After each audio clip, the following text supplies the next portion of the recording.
Donald Davidoff, co-founder and CEO of Real Estate Business Analytics, here for yet another episode of The People Behind the Performance, where I sit down with key leaders and disruptors to dive into what's driving the real estate industry's success, the role data plays in it all, and really tell the stories of the people behind it all.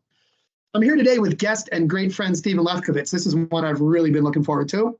Steve is the owner and executive producer at Joshua Tree Conference Group and Joshua Tree Consulting, which provides content-rich education for executives in the multifamily housing industry, in particular the Apartment Innovation and Marketing Conference. He's also a partner in RealtyCom Partners. They are the multifamily housing industry's largest telecommunications consulting firm. Steve served previously as a senior vice president of technology initiatives for publicly traded REIT, BRE properties, as vice president for finance and technology of the National Multi-Housing Council in DC.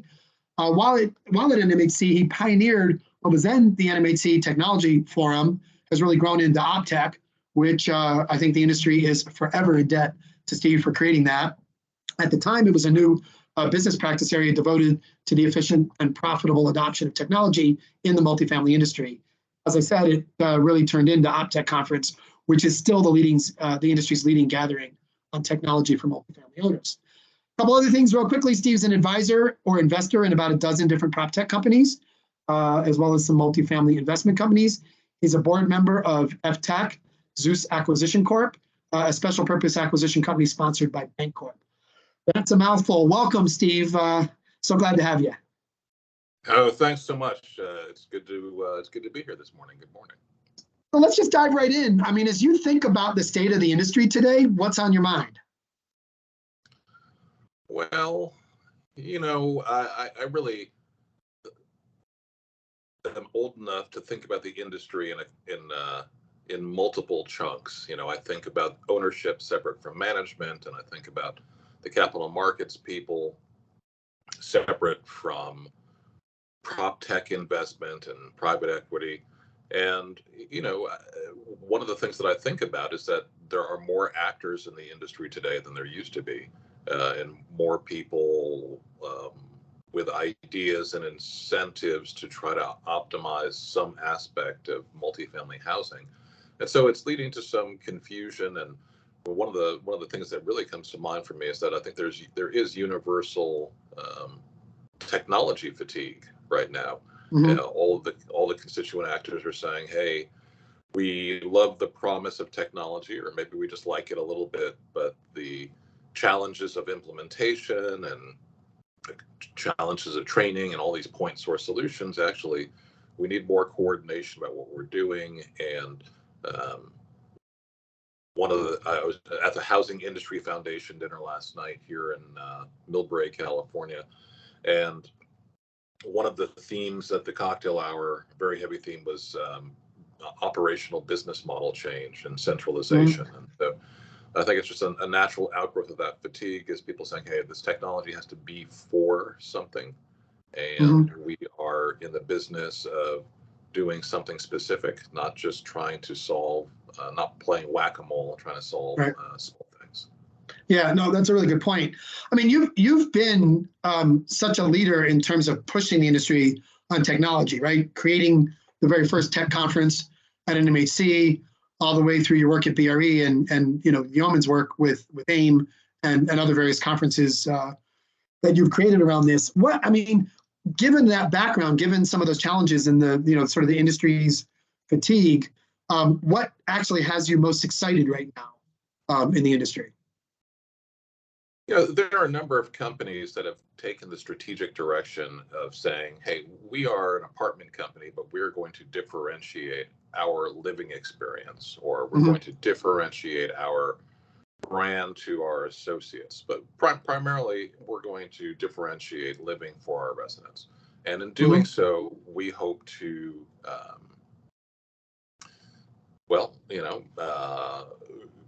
do everything better in the hopes of generating more net income, right? Mm-hmm. And so that is really exciting to me. Whether we look at Madera Residential down in Corpus Christi and the work that Dave Marcinkowski and his partners are doing with Quext, mm-hmm. they're really looking at a tech-enabled lifestyle as a consistent theme and they embraced tech. They invested 8 figures of their own money in building Mm-hmm. a technology company, which is something that even companies with 10 times their resources probably haven't done. I find that really energizing and exciting.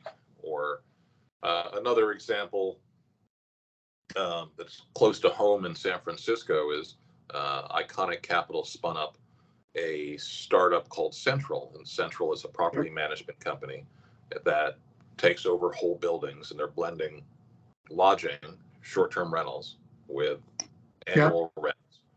And they're allowing renters, long-term renters, to rent out their units while they're gone, so they can get the benefit of the lodging program. And it's an exciting application of technology because it creates more money. It actually makes the management business profitable again, and it provides flexibility that we keep talking about for digital nomads and for people who want to try living in 3 different places in the year. And another extension of that is just the simple move that's going on to furnished rentals. There's a huge boom in REITs. Avalon really kicked it off, but there's a huge boom in companies that are saying, hey, there's no reason we can't do our own furnished rentals program, and maybe we're only going to go down to 30-day occupancy, but the yield premium on furnished in a program that Court is managing for us is pretty good. And people want the convenience of furnished. No one wants to lug that stuff around anymore. That's an old behavior. And so seeing these things, that really has me excited.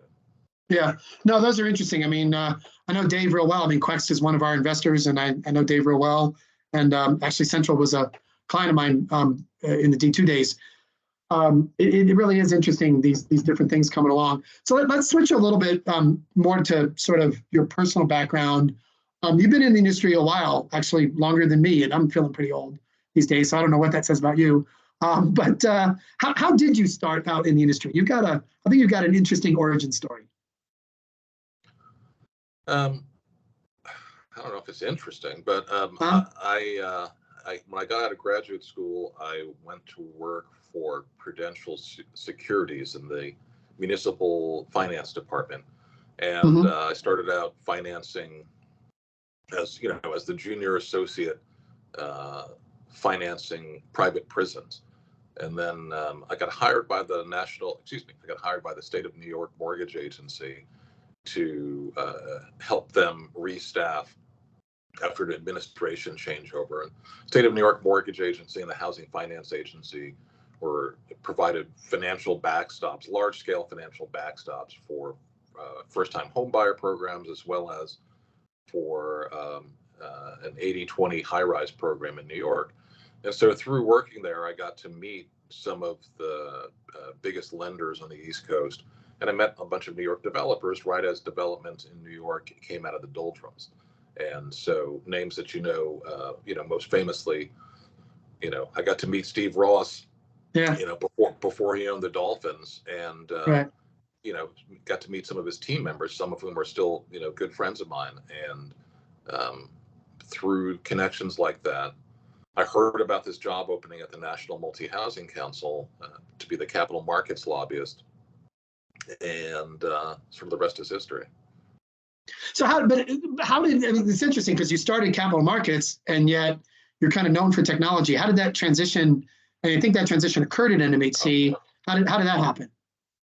It was a little bit of serendipity. One day, my first job out of college, I was a news photographer. I worked for USA Today, and USA Today was in the 80s was a pioneer in using satellite transmission to get the newspaper to all the different places. And as a photographer, we periodically had to, this is incredible, I mean, it sounds stupid today, but we had to order these special phone lines, these ISDN phone lines, that instead of being able to carry 14,000 bits, they could carry 56,000 bits. And so we had to learn the basics of data transmission at a time when almost no one did. And, I had my crimper, and, I knew how to do the wires. And when I was at NMHC, one day I overheard a conversation where a number of the big owners, all the REITs, were about to start a new trade association for multifamily technology. And I wrote a quick memo to my boss and said, hey, I can take care of these guys. They don't need to start a new association. We can do it, and I'll be the staff guy for it. And my boss happened to walk by my office. I handed him the memo. He disappeared. I thought he was walking to the bathroom. In fact, he was leaving to go to a meeting of these guys in Chicago. And so it was just great timing. So they sat around and they started making promises of how much they were going to spend to fund this trade association. My boss pulls this memo out of his briefcase and says, Steve Lefkovits says he can do it for free. And they took all those checks off the table so fast. And they're like, okay, Steve Lefkovits is our guy. And that's how it happened. Oh, that's spectacular. By the way, the starting as a USA photographer is part of what I meant by the interesting origin story. There are not many USA photographers in our industry. Well, look, journalism is great training for anything. And you learn to talk to people, to read them.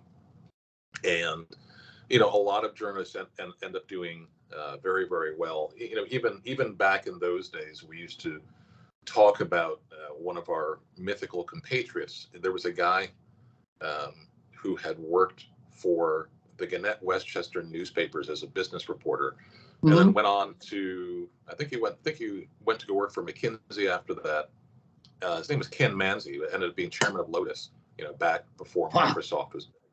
And he was a journalist, and some of the old timers would say, we were out here in the parking lot smoking cigarettes, with this guy. Now he's chairman of Lotus. And I was thinking, I always just think like, well, he probably wasn't sitting around smoking with you. He was like the guy passing by you going to night school. But the point is that the basic training and being able to organize your thoughts and talk to people and write stuff is good training for anything. And no, that's a good lesson. I mean, if you can write and or create visual images, it's all about communication. That's wonderful insight. So, I mean, you've been a mentor for a number of people, but I want to flip the script a little. When you look back on your career, who was the most influential professional mentor to you? It's hard to rank. I mean, clearly, Jonathan Kempner at NMHC was a great mentor because, he ran a really good operation and he didn't mind taking chances. And, if he was, as a successful executive, he could have been risk averse, and he wasn't. And I really enjoyed working with someone who every once in a while said, what's the worst that could happen? If someone raises their voice at us, we'll apologize and we'll move forward. And go, wow, who is this guy? Yeah. But, there were people like Shaker Narasimhan, who's still on the executive committee of NMHC. Shaker, I've known since my time at the Housing Finance Agency in New York, and one of the guys who recruited me to NMHC. And it was he's many things. He was one of the foremost lenders, but also he's just a great thinker, and he taught me sort of the application of strategic thinking to business. And then my all-time great local San Francisco friend, Fred Cabin. Fred was an investment banker who took a lot of the REITs public, and he was and is a take no shit kind of guy, and very blunt speaker. And I really always enjoyed Fred, using knowledge as a way to get inside people's heads very directly. So I've had I could go on and on, but those three really stand out as people who stayed involved in my life. And but I'm sure I'm leaving out someone important, so I apologize. No, that's a good. I mean, that's a great list of people to have who have your back. So yeah, I mean, you've one of the things I've always loved about the relationship you and I have had together for so many years is sort of how deeply thoughtful you are, and you sometimes see things others don't see, or at least you're willing to say things others may not be willing to say. That gets me in trouble sometimes when I do that. I suspect it might have gotten you in trouble occasionally as well. But maybe share with us something. What is something that you believe that you think or know that many others might disagree with? What's the contrarian in you right now? I think that because of my background in public policy, when I went to graduate school, I went to public policy school. I didn't go to business school. Right. And I take a little bit of a different perspective about things like the nature of our social fabric. And so one of the things that, I think a lot of people in our industry don't focus on is that rising rents are having a destabilizing effect on America. And it's when you look at how much income goes up, it's not possible for people to keep up with 10% rent increases. It's Mhm. bad for the country. It's bad for our communities. And, as an investor, I understand the temptation. But I think that we've gotten to a point where we can see the net effects in homelessness, in despair, in urgency. As I said last night, I was at the Housing Industry Foundation dinner here, and the Housing Industry Foundation helps provide emergency financing for people who are about to be evicted. And it's really easy to look at that and say, hey, there are structural issues with housing availability, particularly in our big cities. Mhm. We need to build more housing, but also I think we just need to look at the nature of ownership. I think that we probably should have, and I've said this for many, many years, there should be more long-term owners who don't have an incentive necessarily to keep rehabbing and re-tenanting communities. I mean, you really realize that in a strict value add scenario, you have a policy of evicting people for money. Yeah. Yeah. So I'd say that's probably the number one thing that I think that isn't popular, but I sort of defy anyone telling me it's not true. Yeah. No, that's I actually hadn't thought about it exactly that way, but you make a lot of good points, and there is this tension between that and sort of the capitalist imperative to make as much as you can. Not an easy problem to solve. So let's be even a little bit reflective now. One of my favorite questions to ask everybody: what is one thing that Stephen Lefkovits in 2022 knows about the industry today that you wish you could go back and teach the Stephen Lefkovits of the 90s when you first came in the industry, because you didn't know that now, but you do know it. You didn't know it then, but you do know it now. What's one thing you wish you could teach that older version of yourself? It's entirely hypocritical based on what I just said, but the number one thing is, as soon as I cobbled together $25,000, I should have invested it immediately in multifamily investments, because I would have gotten my money back, sixfold since then. Yep. Yeah. No, it's funny you say that. My one regret is when the 2008-2009 recession hit. I was so busy at Artstone just trying to figure out what to do on pricing and other things. I didn't pay attention personally. And man, if I had plowed some money into Avalon Bay and equity back then, just the public, forget private investments, just public, right? Their stocks tanked, and within a year or so after that, had already doubled, back to where they were. It would have been a fascinating investment win. Really good. So, again, I've turned to you to learn a lot of things in my career, other than your own conferences, which obviously I highly recommend. What are your favorite either industry publications or conferences or other resources that you learn from? Well, I have a personal policy that wherever two or more multifamily professionals are gathered is a good meeting, and we can always learn from each other. And so, I love the NMHC events. I love ULI. I'm a member of the Technology and Real Estate Council at ULI, and having the opportunity to interact with people in different asset classes is really exciting. There's a lot that we can learn from reading history of real estate. And so, even reading The Power Broker, or, reading about Robert Moses and how he transformed real estate in New York State is actually hugely instructive about why we do things today.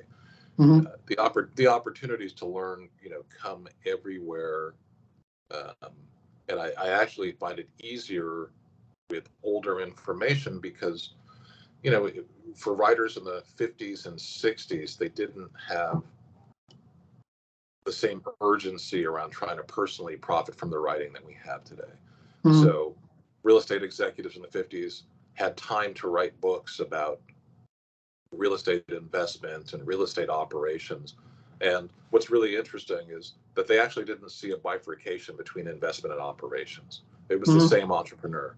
And so that kind of holistic thinking I find very interesting. And so there's,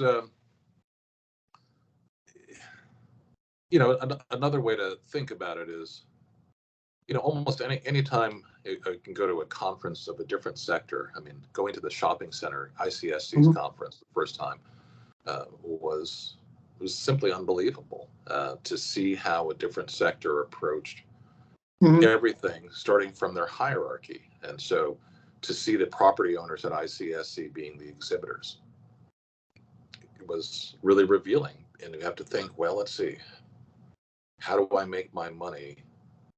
I make it by having tenants. So if I make it easy for tenants to find me, yes, I'm going to be the exhibitor, and I'm going to kiss your ass so you come and see me. We're in multifamily, the owner is, and it's just really revealing to think about, what would happen if Avalon Bay set up an exhibit booth at NAA, and the answer is people would be fascinated, and they'd probably have the easiest recruiting time in history. That's interesting you say that, because when you were talking about it, the one place that came to mind where operators are the exhibitors is like a college recruiting fair or something like that. And so I wish you had thought of that or said that to me back when I was at Archstone, because we put so much effort into, like, part of our brand was we wanted to be a preferred employer, and we did a lot of things around that, and nobody ever had the idea of what if there was a booth, at NAA or whatever, because the more you can get the word out, the more maybe people are going to want to come work for you. That's brilliant. Well, it's just, we get so stuck in our ego hierarchies, right? And it's just so interesting to see. At the same ICSC conference, I was with a friend of mine who was in the shopping center business, and he introduced me to some big hitters in shopping centers. And my friend said, "Oh, this is Steve. He's in multifamily." And when they all started laughing, one of the guys pulled a 50 out of his pocket and stuck it in my jacket pocket. So this is for our poor friends. And they all laughed and kept going. I mean, this is 2006, and it didn't end well. But it's just a different vibe. Yeah, it is. I mean, it's interesting because one of the questions I have is what's fundamentally changed about the industry since you started working in it? And at the risk of leading the witness, I mean, you're welcome to come up with a second one. But you just brought up one of the things that's fascinating to me. I've been reading a lot of the testimonials on Doug Bibby. He's you mentioned Kemner before. We're about to go through another big change with NMHC. And one of the things that he keeps talking about is how when he first started, I think it was 2001, I want to say, hope I got that right.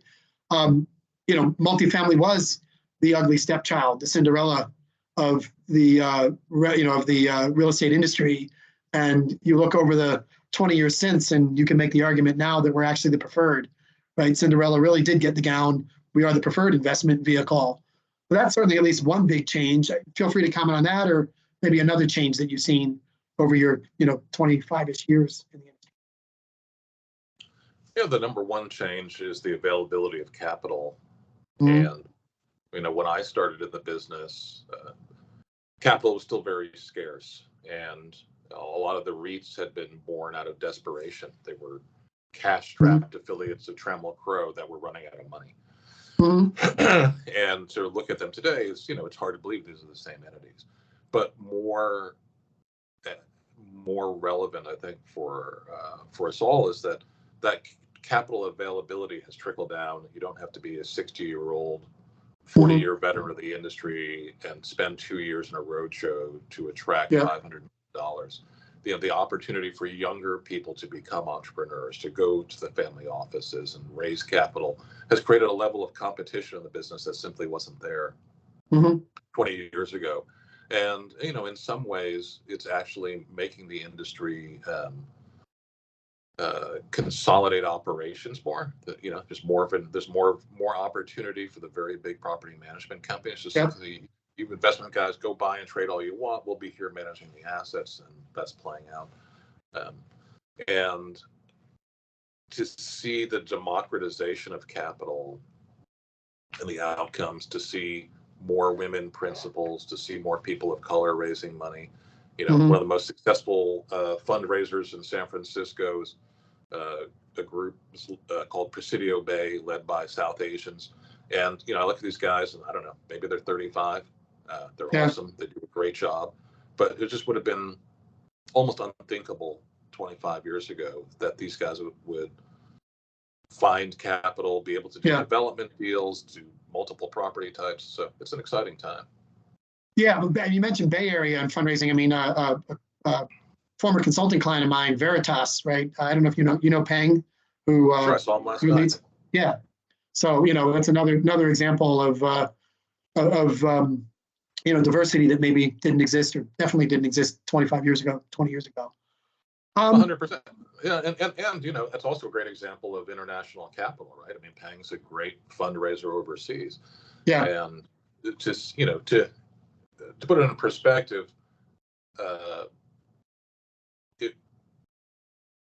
when I started, REIF was still new, and the idea of pension funds investing in apartments was still new. And so the fact that the guys from REIF who actually convinced the pension funds to invest in multifamily are still alive tells you how much the industry has changed, where you could ask a 40-year-old at CalPERS and he'd say, gee, we've always invested in multifamily. And I could dig up a guy who said, actually, I can tell you the date of the first investment in 1993 and what it took to get them to do that. So we live in a different world.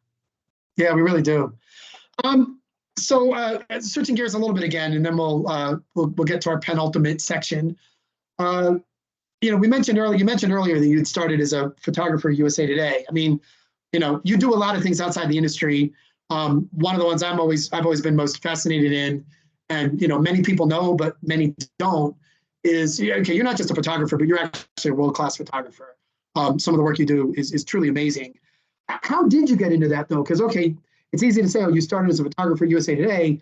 I mean, you've got an undergraduate degree in economics from Yale. You have a master's from Woody Woo at Princeton. Tell me about this. Like, where did photography fit in all that? And then obviously, once you stopped doing the journalism photography, you've always kept more than just a side passion in that. Yeah, it's always been a thread in my life, going back to 12 or 13. And, if anything, journalism probably was the distraction. When I was just as I was leaving the newspaper to go to graduate school, one of my colleagues came back from a trip to Alaska, and he had all this beautiful film of bears and eagles and whales, and I said, "Oh man, that's what I want to do. What is that? Like, what? This is like National Geographic, And so going to graduate school gave me the time and the vacations to go shoot landscapes on my own and start learning that piece of the craft. And so for me, it's always been a part of what I do. It's never been the thing that I suppress. And so when I look at how I spend time, when I look at people who spend 15 hours a day or 14 hours a day working somewhere 5.5 or 6 days a week, and they never take vacations, that's simply not for me. It won't fit, right? Because I need to get out in nature. And so I've shaped my life so I have the opportunity to go out and experience nature. And, if it's an opportunity to go whale watching, or in a couple of weeks, I'm going up to British Columbia to photograph a spirit bear with Terry Danner. This is part of life. And, the great thing about it is that there are actually a lot of photographers in the multifamily business. There's a lot of people who love nature. And many, many years ago, I was at an NMHC meeting, and this is back when everyone still wore suits and was very buttoned down. And the former chair of NMHC, Randy Hawthorne, knew I was a photographer, and he said, "Hey, Gary Kachadurian, who was the current chair of NMHC, I think at the time, Gary's a photographer too. You guys should get together." And so I already knew Gary, but we started talking, and people actually started coming around to saying, "Hey, I want to go on a trip too." And it's just really remarkable that, sort of the center table at NMHC is embracing actually having a life outside of investment. Suddenly it's okay Yeah. And now it's, so now, it's a thing that we weave into our lives, and we've made and enhanced great friendships with many people in the industry Yeah. who've come to Alaska or whatever. And One of my favorite days was the day with you in Estes Park. And I actually got a couple of the best pictures I've ever gotten. I mean, I did photography back in college, but never quite made the time to do it as much as you've done since then. So the chance to do that was just it was a wonderful day, just a wonderful day. Yeah, I think it leads to creativity elsewhere too. And I think if you keep your mind going in one direction too long, it can be to a detriment. And so oftentimes the best answers to things comes when we're 4 or 5 days away from the problem, and suddenly you have clarity of thought. So I don't think that it's disconnected from anything that we do. It's just you have to give yourself permission to not be on task 100% of the time. That is such a great, I mean, that's such great life advice. I mean, one of the things I did love about, I keep mentioning Archstone, but my time at Archstone was our CEO modeled work-life balance. I mean, we were very work hard, but we were also play hard, and it was important to find time to play. And that kind of fits with my Air Force background as well, another kind of work hard, play hard sort of experience. Hey, so before we get to our fun little bit at the end, my VP of marketing will kill me if I don't talk a little bit about data. I've had so much fun talking about the more personal stuff, but real estate business analytics, obviously we're all about data. We're all about trying to change how the industry uses data. You've been in technology a long time. What does data-driven decision making mean to you? Like you were in this industry when everybody made decisions purely by gut. I'm not saying they all make it by data now, but the term data-driven decision making gets thrown around. What does that really mean to you? Well, to me, it means structure. It means testing and having the opportunity to look at the facts in a structured way and tell the story and understand the story and absorb the story, particularly as it relates to bad news or even average performance. It's easy to socialize over just okay performance. But when you look at the numbers and say, hey, you know what, our Aura scores are X and our rents seem to be lagging the market, and also our turnover of associates is high. You have data that tells you there's something wrong with management. Yeah, that's an opportunity that we didn't have in the old days. And when we use data, it gives us the ability to experiment, right? So all the experimentation that's going on, we all know is useless unless it's documented and there's some good A/B testing involved. Yeah. And so data gives us the certainty to innovate, frankly. And also it helps us identify both problems and exploitable opportunities. And when we look at whether it's an operational problem or a cost problem or a demographics problem, we used to look at things and say, oh, I think I see something here. And we just go, well, it's too hard to get more information. So I have a little kernel of something, and I'm going to maybe I'll put it in my notebook. And maybe when I go to NMHC, I'll tell Lori Baker from Camden the things in my notebook, and she has them in her notebook. And if the two of us have it, then that's a thing. Right. Like that's how we used to discover problems. So like we have to get together every year and go, hey, I noticed this thing. Did you have this thing down in Houston? And she'd go, yeah, we had this thing. Okay.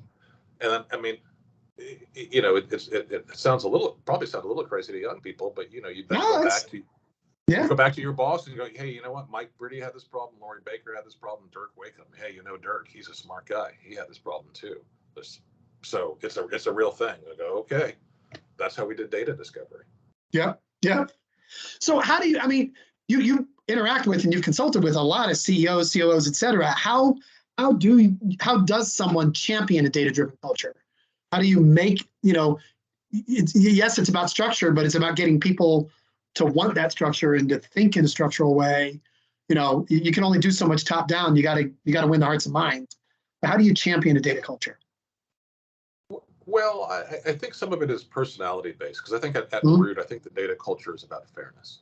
And if you have an ego-driven culture, the data culture can really upend a lot of the ego stuff, and people don't want it. And so you Yeah. have to know your culture. But if you have a culture that's rooted in transparency and fairness and growth, then it's really easy to say, hey, what are the tools that we need to promote this and to create a common language? And that's what the data is all about. It's a common language in the same way that accounting is a common language. Yeah, that notion of fairness really resonates with me because I've never thought of it that way, but I have said, like when we started doing pricing and surfacing data around that, one of the things I used to say was, prior to say LRO, it was whoever had the highest title or the loudest voice or was perceived to be the smartest, they made the pricing decisions. And then forget LRO as software, with the data that it surfaced, all of a sudden there was a language for everybody, no matter their rank, no matter their outwardness or loudness, to talk a language and actually have an honest conversation. I never thought about that in the context of fairness or equity, if you will, but it really is that, isn't it? It is, and this is what I mean about reading about business. I learned accounting from a strategic standpoint, and my accounting teacher said, "Hey, this is really storytelling with numbers." And for a liberal arts grad, that's how I grasped it. Oh, I'm telling a story, and the common language of the story. This is an international language I can use to tell a story of the movement of this group of people through time. And I think BI is exactly the same thing, where you have the more complexity, but it's still the same structure of, well, if I have a theory that the phase of the moon impacts the behavior of residents, or absenteeism or whatever, we can test that. I can test it. If I'm an insurer and I say, it really seems like we're having a lot of storms in Louisiana, I can use BI to actually look at the severity of storms and the outcomes to actually fairly price my risk. And then building buyers can actually price the price that they should, it flows through the organization, and it's not just operations. It goes directly to asset value. And, in the future, we're probably going to come up with, simple metrics around, ease of operations, excuse me. Or regional hiring capability, or the combination of those things, and the ability to look at the intersection of different factors, I think, is the most exciting piece of the BI puzzle. And Frank, from my perspective, the excitement is really on the investment side, just as much as it is on the operation side. And I think the operators get it first because they see more of the moving parts. But I think in 5 years, there's going to be a whole movement of BI-driven investments where it's going to be like the Moneyball of commercial real estate. So what's the biggest data threat out there right now? Like what are the barriers to get from where we are today to that vision?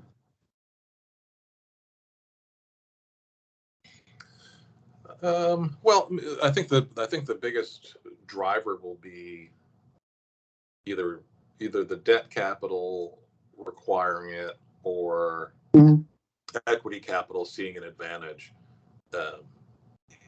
And so I think that one of the great opportunities for people in the BI business, or in the data business in general, is to actually pitch to capital as an opportunity for differentiation. Right. So on some level, an organization with $50 billion of multifamily investments will benefit more from BI than an organization with $1 billion in multifamily investments. And so you can talk to as many operators as you want to, but who's going to get this right away? There are risk managers at BlackRock. You could send them 3 sentences. They'll call you right. Hey, you do what? You have what data? We've been looking for this. And you can go right down the list of institutions. They already have people whose sole job it is to try to better understand what's going on, and find stories in the risk matrix. And if you can help them they already speak the language. So why try to, convert, some old dummy like me when you've got these people? And so I just think that's the opportunity. And, it's why institutions are doing things like getting out of investments in hurricane zones, right? And smaller syndicators are moving in, buying up all these deals from the REITs, but the REITs have the analytics and the insurance data to go, no bueno. I'm not staying in Louisiana. I'm not staying in coastal Florida. Yeah. This Tornado Alley is not good for me. Yeah. No, that makes sense. Cool. Well, now that we've done the heavy lifting, we always like to end these interviews with just a fun little rapid fire sort of James Lipton style Q&A. The only rule is don't think too hard. Okay. 7 quick questions. What book has influenced you the most? Oh, Dale Carnegie, How to Win Friends and Influence People. Boom. Good one. What's your favorite time of day? Morning. What's your favorite app? I guess Gmail. Gmail. There you go. Well, yep. We lived through that. We lived that a whole lot. What's your biggest pet peeve? Stupidity. What's your spirit animal? The bear? No, it's the whale. It's the whale. The whale. The whale. There you go. By the way, that question came from my marketing person. You can tell that didn't come from me. If you had to pick one food to eat forever, what would you eat? Probably the avocado. And what is your go-to for having a good laugh?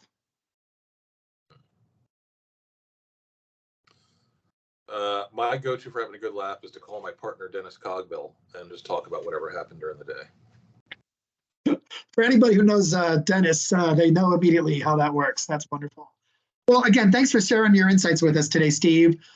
Where can everybody find out a little bit more about you and all your different interests, particularly online? Tell us about AIM and Joshua Tree Conference Group.